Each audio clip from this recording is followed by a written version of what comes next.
విక్కీ వాళ్ళ ఫ్యామిలీ అంతా కూడా బయటకు పోయి ఆడుకుంటారు. ఇక పద్మావతి అయితే విక్కీకి వాళ్ళ నాన్నని దగ్గర చేయాలని చూస్తూ ఉంటుంది. ఇక అందరూ కూడా అలా సరదాగా ఆటలు పాటలు పాడుకుంటూ అలా సరదాగా గడుపుతూ ఉంటారు. ఇక విక్కీ అలాగే వాళ్ళ చెల్లి, వాళ్ళ నాన్న, వాళ్ళ ఫ్యామిలీ అంతా కూడా కలిసి అలా ఆడుకుంటూ సరదాగా ఉంటారు. అయినా సరే విక్కీ ఏమాత్రం కోపం తెచ్చుకోకుండా వాళ్ళ చెల్లితో, వాళ్ళ నాన్నతో అలా ఆడుతూనే ఉంటాడు. ఇదంతా చూసి పద్మావతి అయితే చాలా సంతోషంగా ఫీల్ అవుతూ ఉంటుంది. ఇక అందరూ ఆటలు అయిపోయాయి కదా, రండి సెల్ఫీ తీసుకుందామని చెప్పి ఒక చోటకి వెళ్తారు.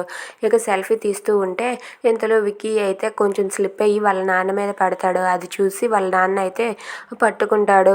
అయినా సరే విక్కీ ఏమీ అనకుండా అలా మౌనంగా ఉండి సెల్ఫీ అయితే తీస్తాడు. ఇదంతా చూసి పద్మావతి అయితే నాకు కావాల్సింది ఇదే పెద్ద సార్కి విక్కీ సారు దగ్గర అవ్వడమే కావాలని చెప్పి అనుకుంటూ ఉంటుంది. అలా వాళ్ళంతా కూడా సరదాగా గడుపుతారు. Thanks for watching friends. Please subscribe our channel. Thank you.